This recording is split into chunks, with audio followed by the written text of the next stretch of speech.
जब भी हमारे परिवार में एक नवजात शिशु का जन्म होता है तो यह हर किसी के लिए खुशी की बात होती है, पर उसके साथ हमारे बहुत सारे प्रश्न भी खड़े होते हैं कि अभी यह शिशु है वो कितना कोमल है, उसका लालन पालन कैसे करेंगे, उसका कैसे हम ध्यान रखेंगे, उसको क्या करें कि जिससे वह स्वस्थ रहे, तंदुरुस्त रहे, उसको कोई भी बाहर का इन्फेक्शन ना लगे। तो आज हम इसके बारे में ही जानेंगे कि जब भी कोई शिशु का जन्म होता है तब हम ज़्यादातर क्या करते हैं कि जब भी बच्चा बाहर निकलता है, माँ के पेट से जैसे बाहर निकलता है कि तुरंत ही हम उस बच्चे का, जब माँ और बच्चे के बीच में जो नाल है वह हम कट करते हैं, उसके बाद तुरंत ही वह बच्चा हम माँ को दूध पीने के लिए, माँ का दूध पिलाने के लिए उसको माँ को ही दे देते हैं। माँ के पेट के ऊपर वह बच्चा रख देते हैं। और जो अगर माँ का सीजर हुआ है तो उस वक्त हम क्या करते हैं कि उस वक्त भी अगर माँ को कंफर्टेबल है तो माँ को उसी वक्त हम बच्चा दूध पिलाने के लिए दे देते हैं। पर अगर माँ को कंफर्टेबल नहीं है तो माँ को उस जब रूम में सीजर के बाद रखते हैं तब माँ को हो सके उतना जल्दी बच्चा को दूध पिलाने के लिए दे देते हैं। तो इतना समझना ज़रूरी है कि जन्म के बाद 1 घंटे के अंदर अंदर हो सके उतना जल्दी बच्चे को माँ का दूध पिलाना है। चाहे आपको लगता हो कि अभी आएगा नहीं आएगा, पर इतना समझना ज़रूरी है कि जितना जल्दी माँ को अगर हम ये बच्चा देंगे दूध पिलाने के लिए तो एक रिफ्लेक्स होता है, जो बच्चा जब माँ के स्तन पे जो अपना दूध पीने के लिए उसके जो लब और जो सब लगते हैं उसके टच से भी माँ के में रिफ्लेक्स आता है और मिल्क सिक्रीशन बढ़ता है। दूसरा, जितना हो सके उतना जल्दी माँ को दूध पिलाने के लिए बच्चा देंगे तो बच्चा भी जल्दी सीखता है। अभी यह तो हुई कि दूध कैसे पिलाए, बहुत सारी बातें हैं जो समझनी ज़रूरी है, पर इसके बीच में हम यह जान लेते हैं पहले कि अभी नवजात शिशु है तो उसका बाद में क्या ध्यान रखेंगे। तो 7 दिन तक यह नवजात शिशु को पहले के ज़माने में नहलाते थे, पर अब हम 5 से 7 दिन डिलीवरी के बाद नहलाने का ना बोलते हैं। क्योंकि क्या होता है कि जब जन्म के बाद शिशु को माँ में से जो दूध मिलता है वो कम मिलता है। अभी हम नहलाएंगे उसको रोज तो वह शिशु में जो लीवर में कैलोरी का संग्रह हुआ है, जो बाद में जब माँ का दूध कम आता है तब इस्तेमाल हो सकता है वह कैलोरी, तो वह कैलोरी अगर आप शिशु को जल्दी नहलाने का शुरू करेंगे तो वह सब कैलोरी बच्चे का शरीर जब नहलाने से ठंडा पड़ता है उसको गर्म करने में ही इस्तेमाल हो जाएगी। और अगर यह कैलोरी बच्चे की उसमें ही इस्तेमाल हो जाएगी तो फिर बच्चे को ज़रूरी है उतनी कैलोरी बच्चे को खुद को मिलेगी नहीं, और उसकी वजह से बच्चा वीक होता है, बच्चे की रोग प्रतिकारक शक्ति कम होती है, बच्चे को इन्फेक्शन लगने की संभावना बढ़ती है, बच्चे का शुगर डाउन होने की संभावना भी बढ़ जाती है। तो इसलिए हम बोलते हैं कि पहले 7 दिन ना तो बच्चे को नहलाना है, ना तो बच्चे को गीले कपड़े से पोंछना है। सिर्फ संडास या पेशाब का भाग जब लगे कि यहाँ तकलीफ है तो वह गीले कपड़े से पोंछना है, वह भी कोई टिश्यू या ऐसे नहीं पोंछना है, एक गीले कपड़े से हल्के हाथों से वह पोंछ लेना है। अभी हम बच्चा का जन्म तो हुआ, अभी बच्चे को सुलाने की, कैसा सुलाना है वह बहुत ही महत्व की बात है। क्योंकि क्या होता है कि सभी लोग उसको या तो फिर कोई पालने में सुला देते हैं, कोई सीधा सुला देते हैं, पर ज़्यादातर हम बोलते हैं कि हर एक नवजात शिशु, चाहे वह जल्दी आया हो यानी अधूरे महीने पे आया हो या फिर पूरे महीने पे आया हो, उसको हमें ऐसे सुलाना है जिससे बच्चे का सर थोड़ा और बॉडी पार्ट से ऊंचा रहे और बच्चा या तो बाईं ओर ज़्यादातर या फिर दाईं ओर आप सुला सकते हैं करवट लेके। अभी ज़्यादातर बाईं ओर यानी लेफ्ट साइड पे सुलाना ज़्यादा अच्छा रहता है। यह इसलिए कि हर एक बच्चा जन्म के बाद और पहले 6 महीने तक कभी भी वॉमिट यानी उल्टी कर सकता है। तो यह वॉमिट अगर बच्चे को सीधा सुलाया है तो वो सांसों में चली जाती है, लंग्स में चली जाती है, फेफड़े में चली जाती है और बच्चे की सांस कभी भी बंद हो सकती है।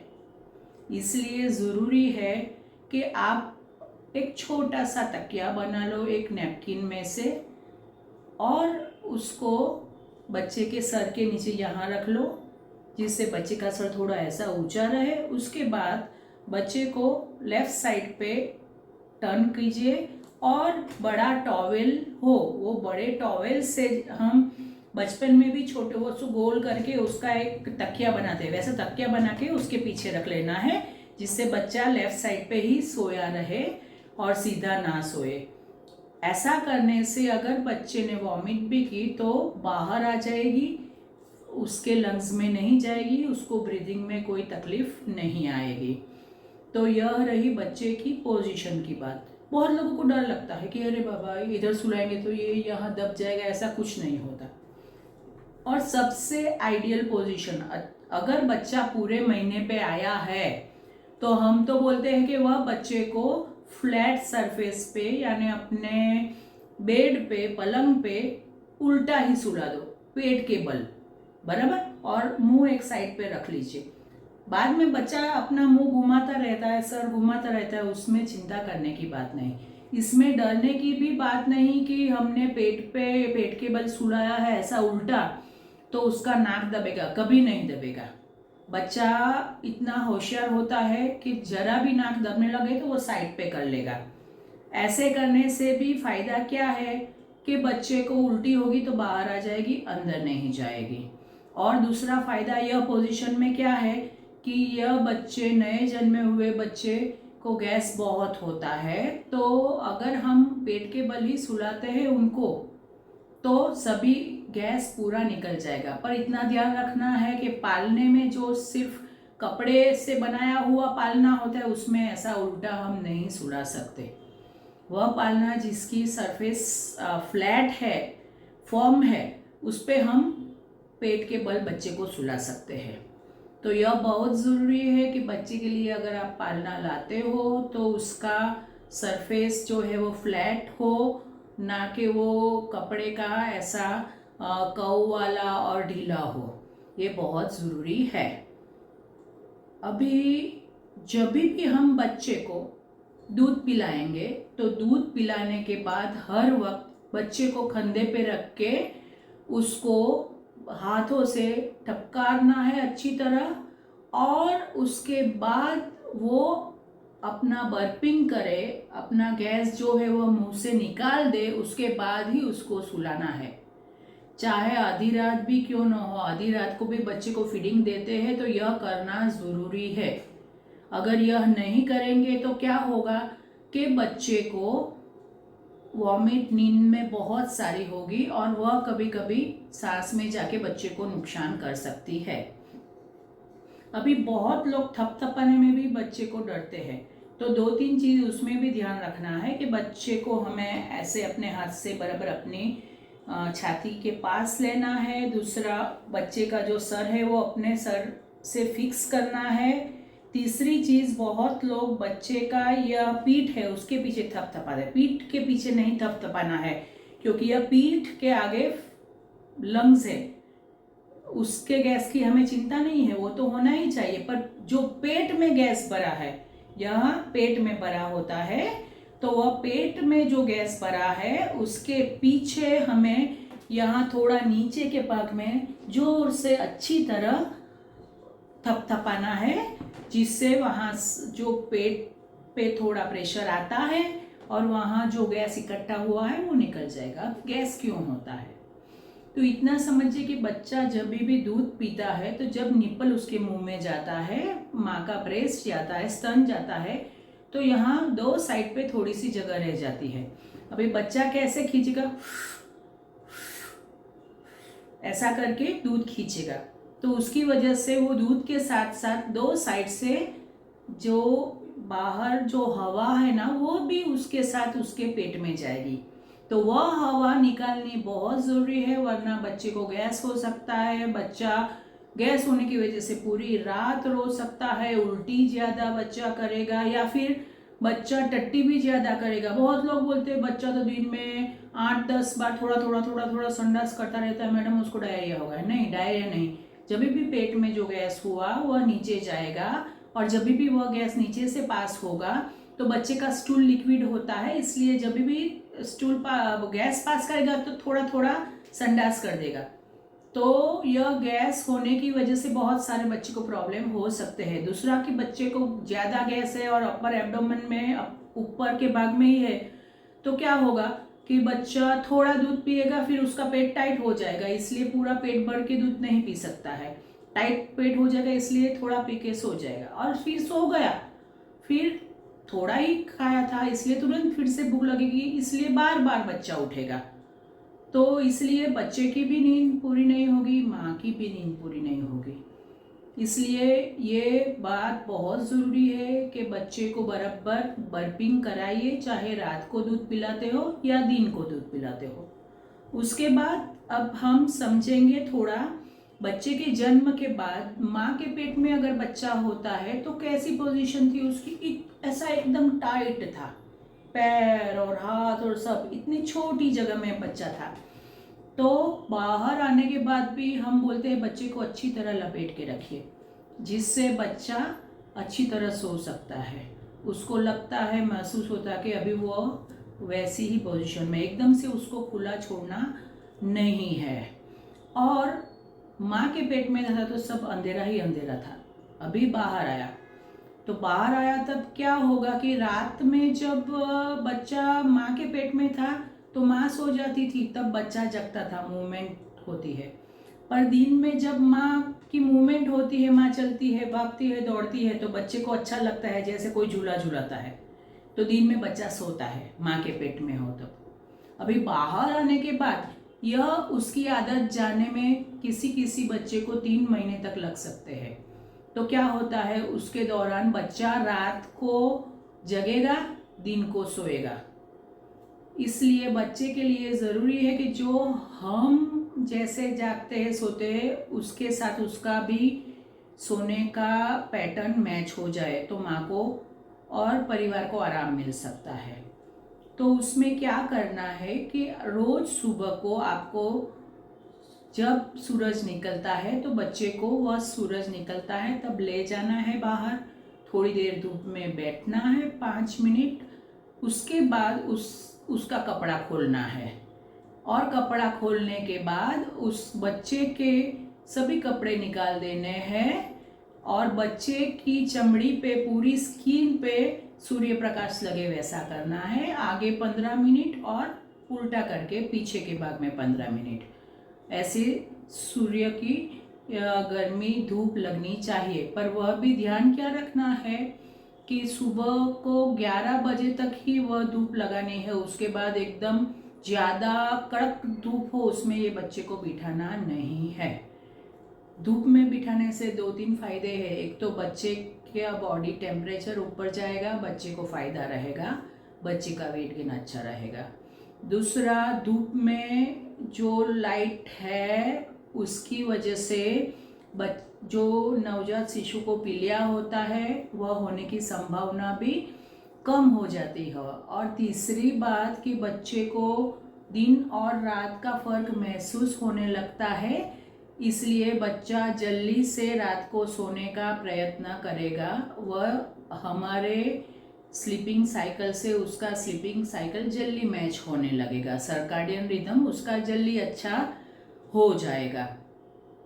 अभी जो बात हमने कही, मेन सभी माँ को चिंता होती है कि दूध दूध आ रहा है कि नहीं आ रहा है। वो खुद दबा के देखते हैं और बोलते हैं नहीं आता है, या तो फिर पहले 3 दिन किसी किसी को ऐसा पानी जैसा आता है तो वो बोलते मैडम इसमें तो सिर्फ पानी ही है, वो उसको कैसे पेट भरेगा। नहीं, एक चीज़ के आपको दबा के नहीं देखना है। दूसरा, शुरुआत किसी किसी को 2 दिन या 3 दिन क्या होगा कि थोड़ा पानी जैसा ही लगेगा, पर उसमें बहुत हाई प्रोटीन होता है, वह बच्चे के लिए जितना चाहिए उतना एडिक्वेट है। तो आप उसकी चिंता मत कीजिए, पर हो सके उतना उसको यह पिलाना ही है दूध। और कोई माँ को ऐसा लगता है कि मेरा दूध तो बराबर आ ही नहीं रहा है, या फिर बच्चे को कितनी कितनी देर पे दूध पिलाए, तो बहुत सारे उसमें उनको प्रश्न होते हैं। तो उसमें हम पहला तो समझाते हैं कि अगर पूरे महीने का बच्चा है, हेल्दी है, तो हम बोलते हैं कि डिमांड फीड, यानी जन्म के बाद हो सके उतना तुरंत ही बच्चे को दूध पीने के लिए देना है माँ का। पर उसके बाद ज़्यादा से ज़्यादा 2 या 3 घंटे में वह उठेगा ही और रोएगा, मांगेगा खुद भूखा हुआ, तब आप उनको दूध दीजिए माँ का। अभी जब भी माँ का दूध देते हैं तो क्या ध्यान रखना है वो समझना बहुत ज़रूरी है कि जब भी माँ बच्चे को दूध पिलाती है तो हम कहते हैं वो बैठ के भी पिला सकते हैं, वो सो के भी पिला सकते हैं। जो पोजीशन माँ को कंफर्टेबल है, कोई खटिया पे बैठ के पिला सकता है, कोई चेयर पे बैठ के पिला सकता है, जो उनको कंफर्टेबल है वो देखना है। पर उससे पहले माँ को ध्यान रखना है अपनी पोजीशन का। एक तो खुद टटार बैठना है अगर बैठ के पिलाते हैं, और उनके गोद में 2 पतले तकिए रख देने हैं जिससे बच्चा माँ के स्तन के हो सके उतना करीब आए, दूर नहीं रहे। माँ को ऐसे झुकना नहीं है, वरना माँ का कमर दर्द बढ़ेगा और फिर बाद में बहुत कमर दर्द बढ़ेगा और वो बीमार हो जाएगी। तो यह ज़रूरी है कि माँ अपने गोदी में 2 तकिया ले ले। और जो माँ का नीचे डिलीवरी के दौरान, नॉर्मल डिलीवरी के बाद नीचे स्टिचेस आए हैं, तो उनको भी हम बोलते हैं कि उनको पैर दोनों लंबे रखने हैं, बराबर, और फिर गोदी में 2 तकिया लेके बैठना है। और जब भी बच्चे को दूध पिला, सो के भी आप पिला सकते हैं। सो के अगर बच्चे को दूध पिलाना है तो वो जो स्तन पे के साइड पे पिलाना है उस साइड पे माँ को करवट ले लेनी है। अभी बच्चे की पोजीशन इम्पॉर्टेंट है कि जब भी बच्चे को दूध पिलाओ हर वक्त बच्चे का सर ऊपर होना चाहिए, उनके बॉडी के पार्ट से सर का पार्ट ऊपर रहना चाहिए। दूसरा, माँ का पेट और बच्चा का पेट लगा हुआ चाहिए, यानी ऐसा होना चाहिए। बच्चा है, बच्चे का सर है और ये बच्चे का चेस्ट है, तो बच्चे का चेस्ट और पेट और माँ का पेट लगा होना चाहिए। दूसरी बात कि बच्चे का यह चिन्ह है जो वो माँ के स्तन को लगा होना चाहिए। और दूसरा ध्यान रखना है कि यह बच्चा जब भी भूखा है तो आपको पहले यहाँ माँ का निप्पल से यहाँ बच्चे के लिप्स को टच करना है, तो बच्चा ज़्यादा मुंह खोलेगा ऐसा बड़ा। उसके बाद उसको माँ का स्तन का निप्पल, और निप्पल के साइड पे ब्लैक एरिया यानी काला एरिया होता है दूसरा, वो भी उसके बच्चे के मुंह में जाना चाहिए। सिर्फ निप्पल नहीं देना है। सिर्फ निप्पल देने से माँ को निप्पल में क्रैक होता है, दर्द होता है। और दूसरी बात कि बच्चे को जो दूध आना चाहिए, जिस पे बच्चा प्रेशर देता है तो दूध छूटता है, वह साइनसिस है ना, वह जो निप्पल में नहीं होते पर निप्पल के बाद के जो ब्लैक एरिया है उसमें होते हैं। तो वहाँ से बच्चा ऐसा दबाएगा तभी उसको दूध आएगा, वरना सिर्फ निप्पल देने से बच्चे को दूध भी नहीं आता, बच्चा भूखा रहता है। अभी माँ को ऐसा टेंशन हो जाता है कि मैंने तो यहाँ चीन बच्चे की छाती पे लगा दी, बच्चे को हो सके उतना पास में ले लिया, अभी नाक दब जाएगा तो नहीं दबेगा। उसमें एक बात जो महत्व की है, जो आपको ध्यान रखनी है, वह बच्चे को कभी भी बच्चे का सर नहीं पकड़ना है। आपको ऐसा बच्चा पास में रखना है, ऐसा हाथ करके, पर बच्चे का सर है, बच्चे का नेक है, जो गर्दन है वह आपके यहाँ होगी गर्दन, और सर ऐसा होगा और ऊंचा होगा। तो क्या रहेगा कि जब भी बच्चे का बाय चांस नाक दबेगा तो वो मुंह ऐसा कर सकता है। इसलिए कभी भी बच्चे का सर पकड़ना नहीं है। माँ को इतना ध्यान रखना ज़रूरी है। सिर्फ हाथ ऐसे करके ही बच्चे को दूध पिलाना है। जब भी हम लेटे लेटे बच्चे को दूध पिलाते हैं तो भी आपको यही ध्यान रखना है कि बच्चे को ऐसे यही पोजीशन दो जिससे बच्चे का सर ऊपर रहे, और पूरी पोजीशन ऐसी ही रहेगी। माँ का पेट और बच्चे का पेट लगा होना चाहिए, और हो सके उतना सिर्फ निप्पल नहीं, निप्पल के आसपास जो ब्लैक एरिया होता है स्तन का, उसको बोलते हैं हमारी भाषा में एरियोला, वह भी हो सके उतना बच्चे के मुंह में जाना चाहिए, तभी बच्चे को अच्छा दूध आएगा। अभी जब भी आप दूध पिलाते हो, दो टाइप के बच्चे होते हैं, एक स्लो फीडर होते हैं, एक फास्ट फीडर होते हैं। स्लो फीडर क्या करते हैं, धीरे धीरे चूसेंगे, फिर वो गिलेंगे, फिर से चूसेंगे, फिर से गिले, शांति से करेंगे, कोई उसको जल्दी नहीं है। तो वो बच्चे एक स्तन पे 15 मिनट, दूसरे स्तन पे 15 मिनट, यानी आधा घंटा लगाते हैं दूध पीने में, वह नॉर्मल है। फास्ट फीडर है वो एक साइड पे 3 मिनट और दूसरी साइड पे 3 मिनट, यानी 6 मिनट में उसका खाना खत्म। अभी माँ को लगता है कि बच्चे को कैसे मालूम चलेगा कि अभी दूध आ रहा है कि नहीं आ रहा। वो बच्चा समझदार है। जब भी बच्चे को लगता है कि अभी यह स्तन में से दूध आना बंद हो गया, यह स्तन में से पूरा दूध निकल गया है, तो वह छोड़ देगा, वो छोड़ ही देगा। तो तब आपको दूसरी साइड पे लेना है, और ध्यान यह रखना है कि एक स्तन पे दूध पिलाने के बाद दूसरे स्तन पे भी दूध पिलाना है। दोनों स्तन पे दूध पिलाने के बाद ही बच्चे को सोने देना है। सिर्फ एक स्तन पे दूध पिलाने के बाद तुरंत छोड़ नहीं देना है। अगर बच्चा सो जाता है दूध पिलाने के वक्त, तो आप बच्चे के पैरों पर हल्के से उंगली ऐसे ऐसे थपथपाइए पैरों पे, उसको गुदगुली हो वैसा थोड़ा कीजिए, जिससे बच्चा जाग जाए और फिर से दूध पिलाए। पर दोनों स्तन पे दूध पिलाने के बाद ही बच्चे को सुलाना है। माँ का दूध बच्चे के लिए सर्वोत्तम है। पहले थोड़े दिन में शायद बच्चे को थोड़ा ऊपर का सप्लीमेंट ज़रूरी हो, तो भी वह डॉक्टर की सलाह के बिना मत दीजिए। घर का कुछ भी दूध या सेहत या कुछ भी बच्चे को देना नहीं है। जो डॉक्टर स्पेशल पाउडर अगर लिख के दे बीच बीच में ज़रूरी है वही देना है, और वह पाउडर भी कब देना है कि जब बच्चा आधे घंटे से भी ऊपर यानी पौने घंटे तक माँ का दूध चूसता ही रहे, रोता ही रहे, उसका पेट ही नहीं भरे, तो समझना कि उसको ऊपर की ज़रूरत है। जल्दी ब्रेस्ट नहीं छोड़े तो, या तो फिर माँ का दूध पिलाया फिर आधे घंटे में रोने ही लगता है, बच्चा बार बार रोता है, तब ऊपर का देना है, वरना बच्चे को ऊपर के दूध की कोई ज़रूरत होती नहीं है। हर माँ का दूध आता ही आता है। सिर्फ जो माँ बहुत स्ट्रेस में हो, चिंता में हो, टेंशन में हो, मेरा क्या होगा, बच्चे का क्या होगा, आगे क्या होगा, यह एंजाइटी की वजह से बच्चे को दूध कम आता है। इसलिए हर माँ को कहना है कि जब भी बच्चा आता है तो खुश रहिए, मन शांत रखिए, अच्छी धुन सुनिए और अच्छे पुस्तक पढ़िए। अपने बच्चे को देखिए कितना सुंदर है, और उसके पैरों को देखिए, छोटी छोटी उंगलियों को देखिए, वह खुश होइए कि हम कितने नसीबवान हैं कि हमें यह बच्चा मिला। अपना पूरा फोकस बच्चे पे रखिए और बाहरी चीज़ पे मत रखिए, तब दूध अच्छा आने ही वाला है और दूध कम आएगा ही नहीं। अभी माँ को ऐसा लगता है कि अभी जैसे मैंने समझा कि कितनी बार पिलाया, तो डिमांड फीड हम बोलते हैं, पूरे महीने का बच्चा है तो, कि जब बच्चा रोएगा तब दूध पिलाओ, बराबर, अपने आप भूखा होगा उठेगा ही उठेगा।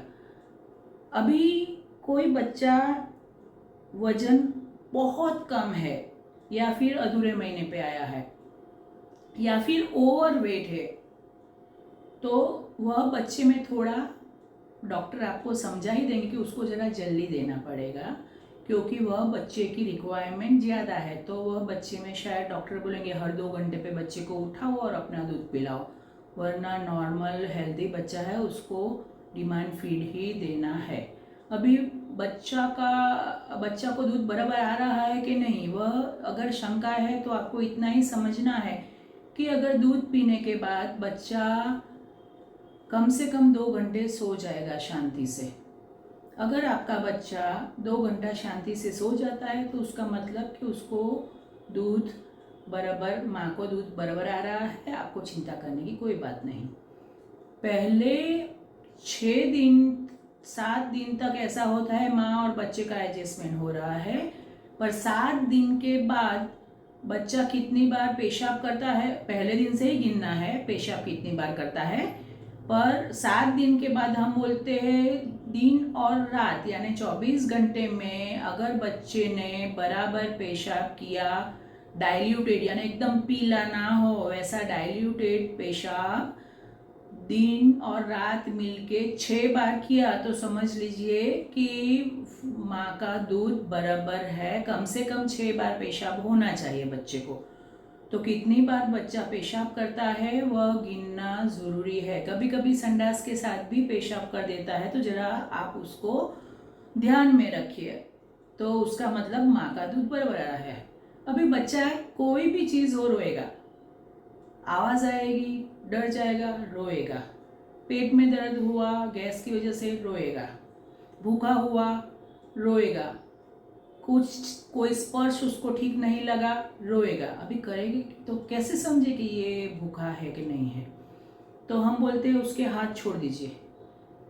अगर बच्चा भूखा है तो उसके हाथ ऐसे ऐसे ऐसे मुंह में जाने लगेंगे, या फिर बच्चा जैसे लिप्स की मुंह में ऐसा करेगा, उसका मतलब कि इसको भूख लगी है। ये दोनों नहीं करता है तो उसका मतलब उसको और कोई प्रॉब्लम है।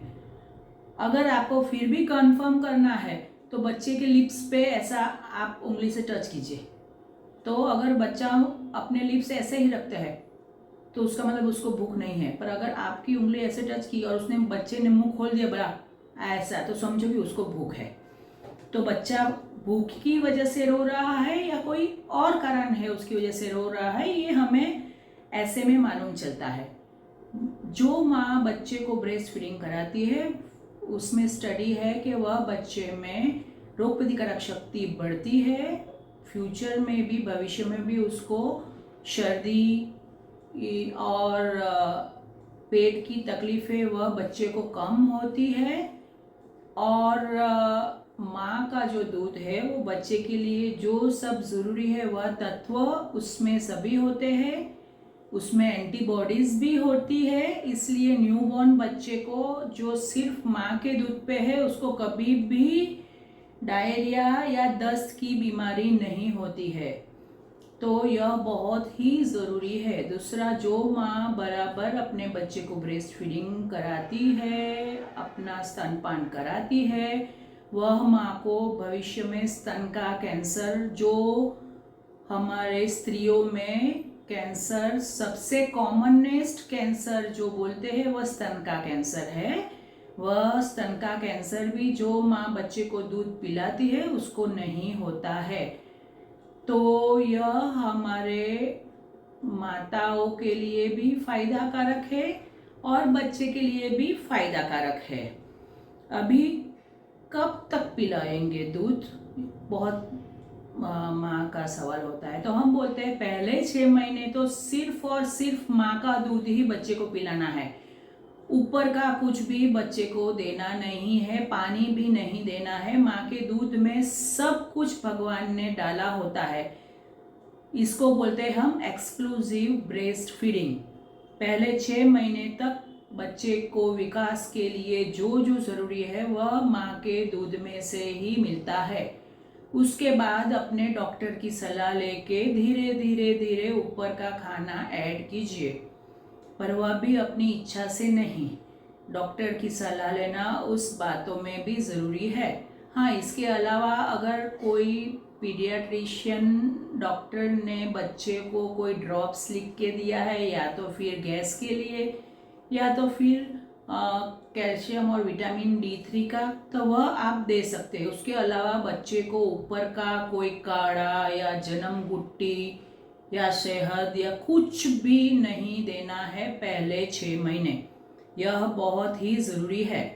और उसके बाद धीरे धीरे ऊपर का आप खाना ऐड करते जाइए 6 महीने के बाद, और आप 1.5 साल तक सब ये मिक्स और ऊपर का खिलाते पिलाते धीरे धीरे आप 1.5 साल, और कोई कोई माँ 2 साल तक प्रीफर करती है, तो तब तक अपना स्तनपान चालू रख के फिर बच्चे को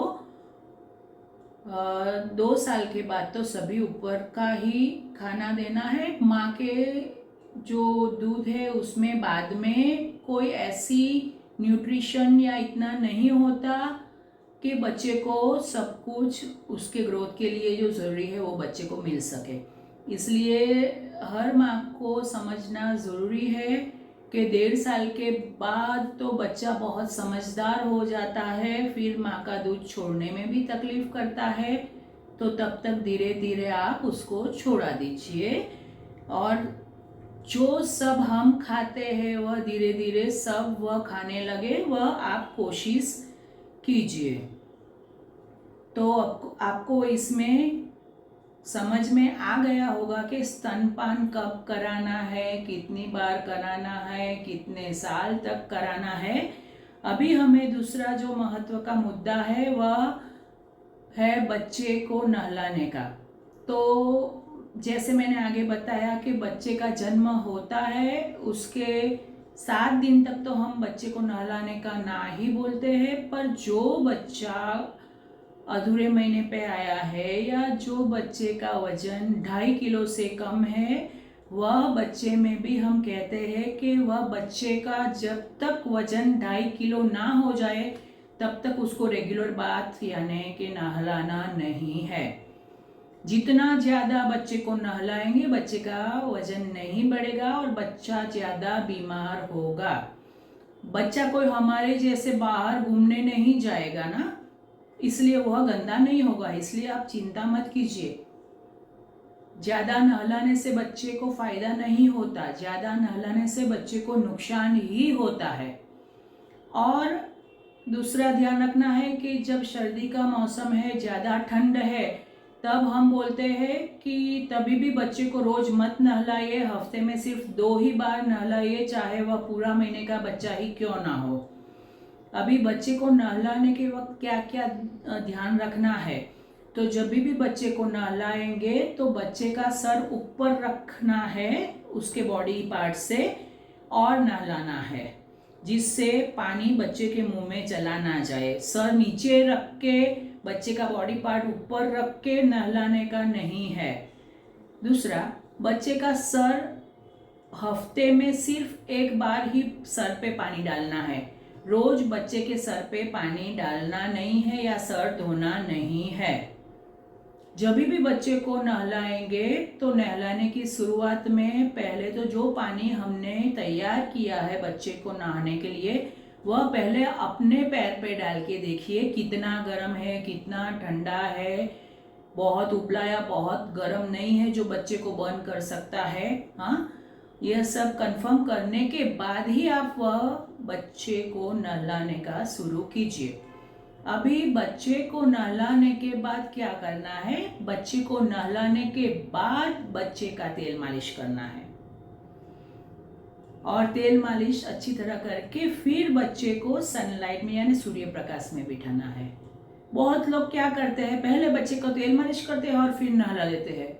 ये गलत है, क्योंकि नहलाने से बच्चा का बॉडी टेम्परेचर है वो कम हो जाता है, बच्चा ठंडा हो जाता है, तो उसको गर्मी देने के लिए हमें तेल का मसाज करना है। अभी तेल का मसाज करना है उसकी भी कोई रीत है, कोई भी पोजीशन में कैसे भी नहीं करना है। अपने हाथ में पहले तो जो तेल हो वो बहुत ही गुणकारी हो, नेचुरल हो, जब तक हो सके तो उसमें विटामिन्स या ऑलिव ऑयल या फिर तिल का तेल या फिर विटामिन A, D, E वाला कोई अच्छा डॉक्टर ने प्रिस्क्राइब किया हो जो आइडियल है, अच्छा है, वैसा तेल लीजिए। हाथ में पहले अपने लीजिए, बराबर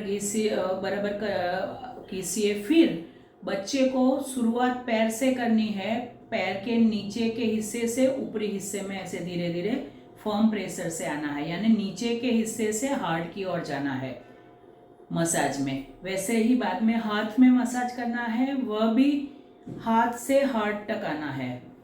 पेट पे भी ऐसा ही करना है, पेट से हार्ट की ओर आना है। बैक पे करेंगे तभी भी ऐसा ही करेंगे मसाज। और मसाज फर्म हाथों से करना है, पर जोर से दबाना नहीं है जिससे बच्चे को दर्द हो, पेन हो।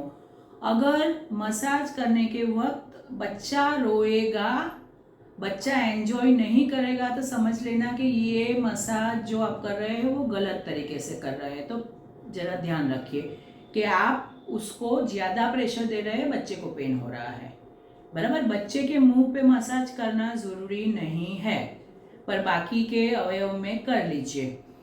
दूसरी चीज़, बहुत लोग ऐसा सोचते हैं कि बच्चे को पाउडर लगाना शुरू कर देते हैं कोई भी प्रकार का, तो उनको लगता है हाइजीनिक है, अच्छा है, अपने क्रीज में, अपने यहाँ बगल में या फिर पेशाब के अराउंड के भाग में डालने शुरू कर देते हैं।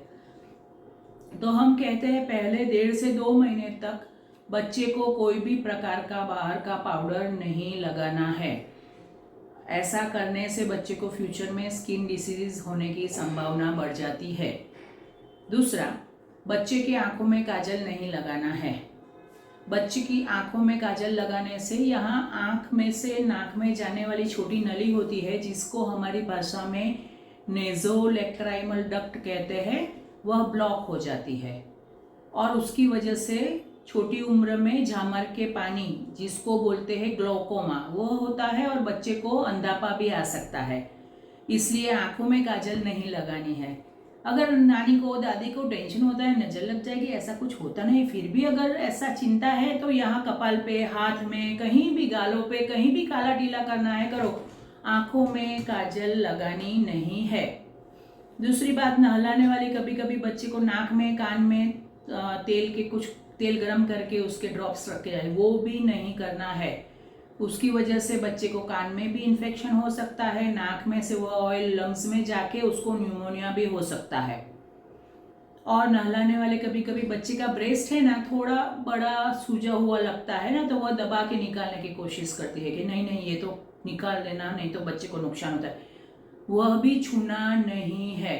उसका कारण यह है कि माँ में से जो इस्ट्रोजन हार्मोन था वो बच्चे में गया है और उसकी वजह से थोड़ा उसका स्तन बच्चे का बड़ा हुआ है, पर वह थोड़े दिन में उसकी असर चली जाएगी और 3 हफ्ते में वह ब्रेस्ट नॉर्मल हो जाएगा, इसलिए उसको दबाना नहीं है। तीसरी बात, बच्चे की नाभि के लिए भी बहुत सारी चर्चा होती है। कोई नाभि का वो रख लेते हैं और पता नहीं उसकी पूजा करते हैं, या वो अपना जो रिवाज है वो ठीक है, पर बच्चे की नाभि पे भी कुछ भी पाउडर या कुछ भी लगाना नहीं है। अगर कुछ इन्फेक्शन है या लाल है या कोई तकलीफ है तो डॉक्टर की सलाह लीजिए, पर अपने आप नाभि के ऊपर कोई भी प्रकार का कपड़ा भी नहीं बांधना है या किसी भी प्रकार का पाउडर नहीं लगाना है। तो यह बच्चे के बारे में मुझे लगता है पूरी जानकारी आप लोगों को मैंने दे दी है। अभी जो एक महत्व की बात है कि कोई भी आए बाहर से तो उसको ध्यान रखना है कि बच्चे को डायरेक्ट मत हाथ लगाइए, साबुन से अपना हाथ धोइए और फिर बच्चे को उठाइए। जिसको खांसी, सर्दी है, बुखार है, वह ये नए जन्मे हुए बच्चे से दूर ही रहे तो ज़्यादा अच्छा है। बहुत बार हम देखते हैं कि नवजात शिशु को पेट में गैस हो जाने की वजह से वह बहुत ज़्यादा रोता है। तो आगे मैंने समझाया वैसे कि अगर बच्चा भूखा है और रोएगा तो अपनी उंगली मुंह में डालेगा, फिर मुंह में ऐसा करेगा, पर जब उसको पेट में दर्द होता है या फिर बहुत ही कुछ इन्फेक्शन होके बच्चा बीमार है तो बहुत ज़्यादा रोता रहेगा। उसको अगर आप दूध भी पिलाने जाओ तो भी नहीं पिएगा और बहुत ज़ोर से रोता ही रहेगा। आप अगर पेट बच्चे का देखेंगे तो ऐसा फूला हुआ लगेगा, तो वह गैस की वजह से हो सकता है। और अगर पेट भी फूला नहीं है और फिर भी बच्चा रोता ही रहता है और भूखा नहीं है, तो समझना है कि उसको कोई ना कोई इन्फेक्शन या तकलीफ है, तो अपने बच्चे के डॉक्टर को उसको समय से दिखा देना है। पर अभी गैस की तकलीफ की वजह से कंटिन्यूअस रोता है, तो बच्चे के डॉक्टर वैसे भी सभी को वो गैस बच्चे को ना हो उसके ड्रॉप्स लिख के देते हैं, तो वह उसको पिला लेना है। और बच्चे को उल्टा यानी पेट के बल पर लेटा कर बराबर, उसको कल भी समझाया था वैसे, उसको बराबर पेट के पीछे के भाग में पीठ पे थपथपाना है, जिससे उसका गैस पूरा निकल जाए। बहुत जगह पे छोटे गांव में आज भी कुछ ऐसी कुरीतियाँ है कि अगर बच्चा ज़्यादा रोया तो वो बोलते हैं कि इसको तो वावरी हो गई, और वावरी हो गई ऐसा करके वह कहीं गांव में ही कोई बुआ या उसके पास वो बच्चे को ले जाते हैं नए जन्मे हुए, और फिर वो सलिया गरम करके उसको पेट पे जो हम बोलते हैं डाम रख देते हैं। तो मेहरबानी करके बच्चे को कोई भी कारण से ये पीलिया हो गया या कोई बुरी नस हो गई या वावरी है ऐसा करके डाम रखाते हैं, तो वो बिल्कुल नहीं रखाना है। दूसरा, बच्चा संडास कभी कभी ज़्यादा करता है। लोगों को ऐसा होता है कि कितनी बार बच्चा संडास करे तो नॉर्मल है, या कितने दिनों तक ना करे तो नॉर्मल है। ये समस्या माता पिता की होती है। तो ये समझ लीजिए कि कोई बच्चा, अगर बच्चे को गैस ज़्यादा होता है तो दिन में थोड़ा जैसे आगे मैंने समझाया वैसा एक दिन में 8-9 बार भी करता है अगर गैस हो गया है बच्चे को तो। और बच्चा 4 से 5 दिन में एक बार करता है संडास कोई बच्चा। तो इतना समझिए कि 5 दिन तक अगर बच्चा संडास नहीं करता है तो छठे दिन आप, अगर बच्चे को कोई तकलीफ नहीं है, कंफर्टेबली फीडिंग ले रहा है, तो 5 दिन तक संडास ना हो तो फिर आप बच्चे के डॉक्टर को उसको दिखाने ले जाओ, वरना बीच में चिंता ये बच्चे के लिए करने की ज़रूरत नहीं है। अगर बच्चा फीडिंग भी बराबर ले रहा है, एंजॉइंग, वो रोता नहीं है, कोई तकलीफ नहीं है तो। और अभी बात करेंगे हम नए जन्मे हुए बच्चे में ज़्यादातर हम बोलते हैं करीबन 70-80% बच्चों को पीलिया होता है। वो पीलिया क्यों होता है? तो क्या होता है कि जब माँ के पेट में बच्चा है तो उसके रेड ब्लड सेल यानी रक्तकण है, उसमें फीटल हीमोग्लोबिन होता है। वो बाहर आने के बाद वह फीटल हीमोग्लोबिन है वह नहीं चलता, और वह धीरे से अडल्ट हीमोग्लोबिन में कन्वर्ट होना चाहिए। तो उसके लिए उसके रक्तकण टूटेंगे, और रक्तकण को टूटने के कारण पीलिया होता है। अभी ये पीलिया सामान्य ही होता है ज़्यादातर बच्चों को, पर किसी किसी बच्चे में यह बहुत ज़्यादा बढ़ जाता है। तो अगर बहुत ज़्यादा बढ़ जाता है तो वह पहले 7 दिन के अंदर ही अगर ज़्यादा बढ़ गया तो वह पीलिया बच्चे के दिमाग पे भी चला जा सकता है, और बच्चे को उसकी वजह से कन्वर्जन यानी खींच भी आ जाती है, और बच्चा उम्र भर के लिए मंदबुद्धि का रह जाता है, जिसको हम बोलते हैं कर्निक टेरस मेडिकल लैंग्वेज में। तो यह बहुत ज़रूरी है कि अगर आपके डॉक्टर बताते हैं कि बच्चे को पीलिया है, अभी मत घर पे ले जाओ, तो उनकी बात सुन लीजिए क्या। और जैसे बोले फॉलोअप के लिए कि बाबा 3 दिन में फिर से दिखा के जाओ, तो वैसे वह बच्चे को अपने डॉक्टर को दिखाना ज़रूरी है, क्योंकि पहले 7 दिन में ही अगर यह पीलिया बढ़ा तो बच्चे के दिमाग पे असर कर सकता है। 7 दिन के बाद यह बच्चे को दिमाग पे नहीं चढ़ेगा, बच्चे को नुकसान नहीं करेगा। अभी बहुत बच्चियों को हम देखते हैं नए नवजात शिशु में कि पेशाब के मार्ग से कभी थोड़ा चिकना जैसा प्रवाही निकलता है, तो परिवार में सब चिंतित हो जाते हैं। या किसी किसी को तो ऐसे जैसे माँ को ब्लीडिंग होता है मासिक की जगह से, वैसे ही बच्चे को भी बच्ची को थोड़ा लाल आने लगता है। तो वो भी पहले 15-20 दिनों में ही होता है, उसके बाद नहीं होगा। ये इसलिए कि माँ के शरीर में जो हार्मोन थे वो बच्ची को नाल द्वारा बच्ची के शरीर में गए हैं, और बाहर आने के बाद उसकी असर 15 दिन तक रहेगी बच्ची के शरीर में। तो उसकी वजह से वहाँ चिकनापन पेशाब के मार्ग में आता है, या फिर थोड़ा मासिक जैसा भी आ सकता है। उसको सिर्फ आप हल्के कपड़े से, गीले कपड़े से साफ कर लीजिए और अपने डॉक्टर को दिखा के उसका थोड़ा ओपिनियन ले लीजिए। बाकी उसके लिए डरने की कोई बात नहीं है। और अब मेन आएगा रसीकरण। बच्चे को कौन सी वैक्सीन लगानी है। तो पहले 7 दिन के अंदर बच्चे को पोलियो की ड्रॉप्स हम पिला देते हैं ज़्यादातर, और बच्चे को हिपेटाइटिस की वैक्सीन भी लग जाती है। तो यह बहुत ज़रूरी है, वह 7 दिन के अंदर ही। और तीसरी जो हमारे भारत देश में कॉमन है रोग टीबी का, उसकी बीसीजी की रसी। ये 3 रसी बच्चे को हफ्ते के अंदर अंदर ही देनी होती है। अगर कोई बच्चे को इन्फेक्शन की वजह से एंटीबायोटिक चल रही है तो उस बच्चे में डॉक्टर वह रसी थोड़े दिन के बाद रखेंगे, तो वह आपको कहेंगे। पर ध्यान यह रखना है कि बच्चे को जो रसी लगनी चाहिए वह नियमित रूप से लगाओ। हमारे बच्चे के लिए वह बहुत ही फायदेमंद होती है। फिर 1.5 महीने पे फिर से पोलियो लगेगा, हिपेटाइटिस यानी झेरी कमड़े का वैक्सीन लगेगा और त्रिगुनी रसी लगेगी। फिर 1.5 महीने पे लगेगा, उसके बाद फिर से 1 महीने के बाद लगेगा, और उसके बाद फिर से 1 महीने के बाद लगेगा। अभी पहले 7 दिन में जो रसी लगती है उसमें बच्चे को बुखार नहीं आने वाला है, वो दर्द नहीं करने वाला है।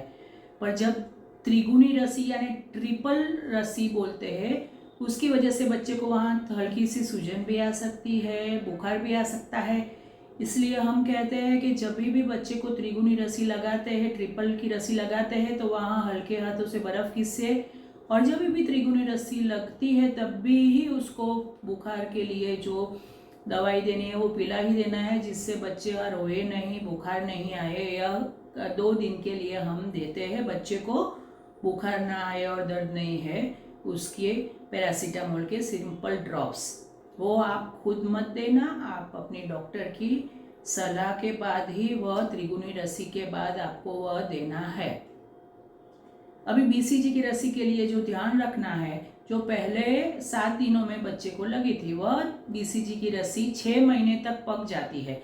वह ज़्यादातर यहाँ हाथ पे लगाते हैं। तो हर माँ को ध्यान रखना है कि 6 महीने के बाद उसको वहाँ रसी के बाद थोड़ा वो पकेगा, बड़ा होगा, फिर वहाँ स्कारिंग हो जाएगा, वहाँ एक चिन्ह निशान रह जाएगा, तो यह अच्छी बात है।